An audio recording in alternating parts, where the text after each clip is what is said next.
Hi guys. I was at a gun show recently and I picked up a couple of boxes of these old Ace shot shells. Now this video will probably only appeal to those of you who are Canadians or who are interested in unusual or odd shot shell boxes and that kind of thing. I know there's guys that collect shot shell boxes. I have a modest collection of old shot shells myself, but anyway, these kind of caught my eye at the show, and boxes are in pretty good shape.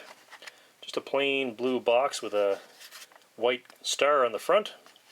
And the thing that kind of gets my attention on these is these are Canadian made shells.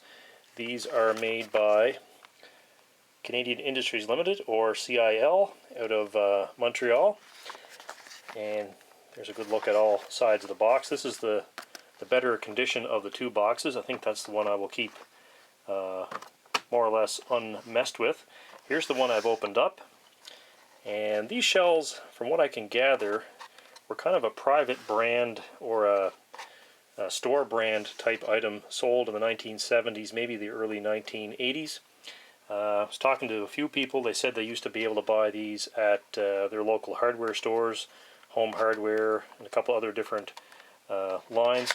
So I think what happened was, these being made by Canadian Industries Limited, these were probably their answer to the store brands that you would find in bigger stores. For instance, here in Canada, Canadian Tire stores used to sell Mastercraft brand shells, and those shells could be made by any company who got the contract for that year, including C.I.L. So some of the smaller hardware chains probably wanted their own sort of store brand to go head to head with those bigger brand names.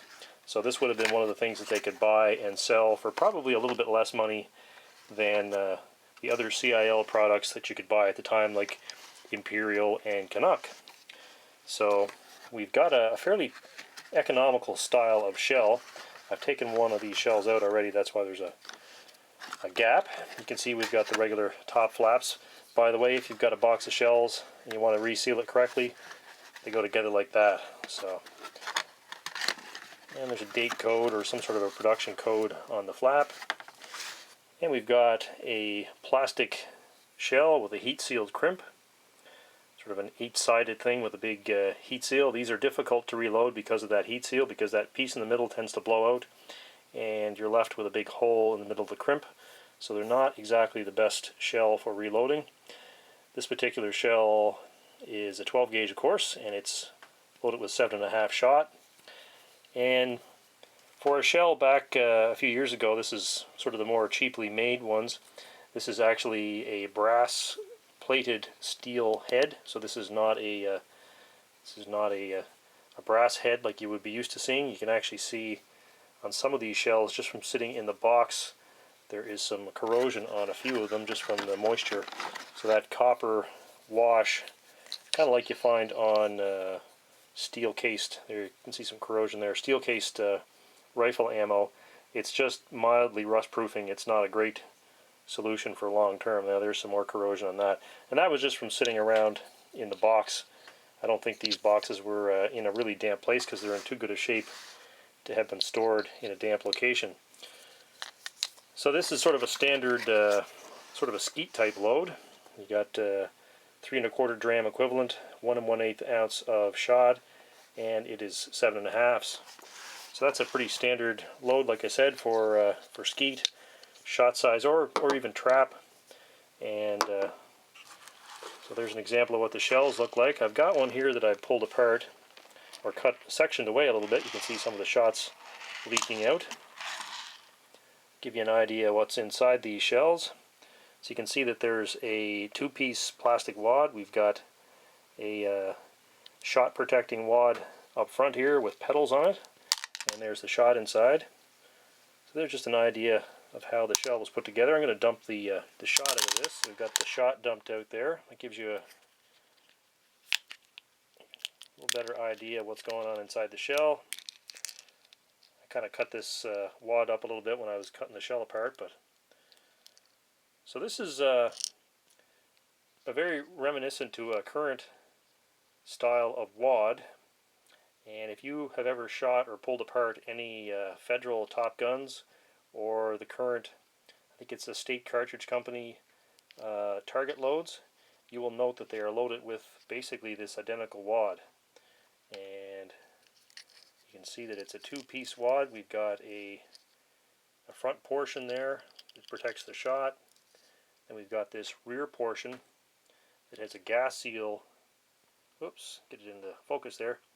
We've got a gas seal at the base, and we've got this crush section here in the middle, which has got a kind of a post in the middle.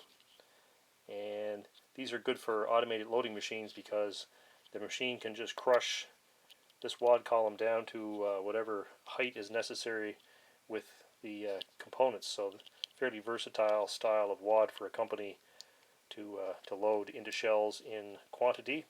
And of course these two pieces come apart when the shell is fired. They just fall apart in the ground. And further back in the shell here we've got some flake type smokeless powder, and I might go grab something to pour that into just so we can get a better look at it. So here's the powder that came out of that shell. There is 20.5 grains of this fairly small flake type disc powder. I would assume it is some sort of version of the IMR SR 7625 powder, but that's just an educated guess on my part.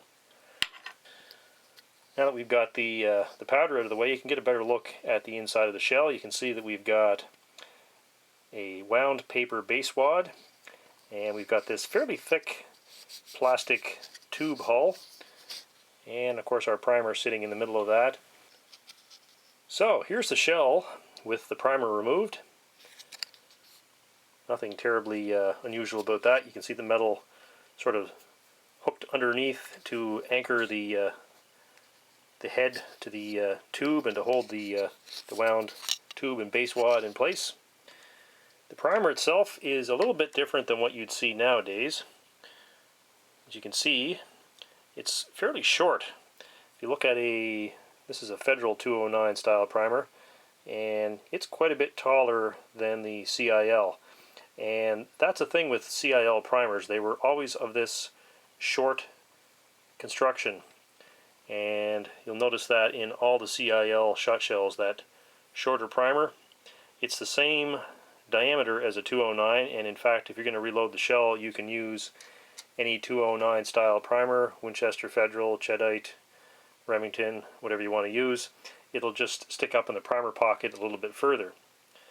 And the primer has a film over it, looks like a lacquer to keep any powder from migrating down into the guts of the primer, where you can get some problems if you're using a finer grain powder. It can get right into the primer and cause pressure problems in the primer itself. So there's a good close look at that. Give you another look at the shot that came out of that particular shell. You can see that quite a bit of it has oxidized over the years. This is the kind of thing that if you're handling it, you want to be careful to wash your hands afterwards. There is some lead dust involved when you're handling oxidized lead like this, so a little bit of a thing to be cautious of. I weighed this, and it actually weighs a little bit more than what the label would have you believe. I believe it's 492 grains is 1 1/8 of an ounce. This weighed in at just over 510 grains, which is probably a result of the oxidizing of the pellets, but shot shells are not loaded to quite the same level of precision that you can't count on what the label says to be the exact contents of the shell. If you're a Canadian and you've been shooting for any length of time, these type of shells might look familiar to you. They were also sold basically in the same configuration as a C.I.L. Canuck, and that was sort of C.I.L.'s promotional or bargain load. And they were also sold as other promotional brand names such as Mastercraft and probably some others that I'm not aware of. Lots of us over the years bought shells at our Canadian Tire stores, and they would be in usually a 20-shot box, and they'd be labeled Mastercraft. And although Mastercraft brand shells weren't necessarily from the same supplier. I think they change supplier year to year depending on who got the contract. Anyway, I just thought that might be slightly interesting to those of you who are interested in old shotgun shells, and especially to those of you who are Canadians. There's not an awful lot of Canadian production ammunition around out there. I believe there's only really one company selling or manufacturing shot shells in Canada at the moment, and that is Challenger.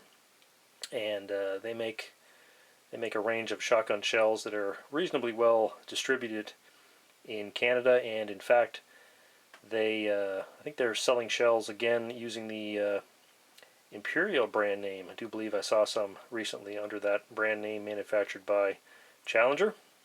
Anyway, just one of those random things that I picked up at a gun show, so I figured I'd dissect a shell, and I'll probably shoot the remainder of this box, and I'll keep this box kind of as a collectible item, but not a real rare thing. I'm sure if you dug around in Canada at a few gun shows, you'd find a box or two of these.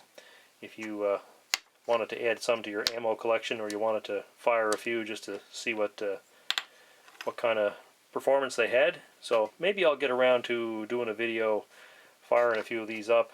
Might shoot some out of an auto loader to see how they work, and maybe even shoot one or two at a pattern board. We'll see. Thanks for watching, guys. We'll talk to you later.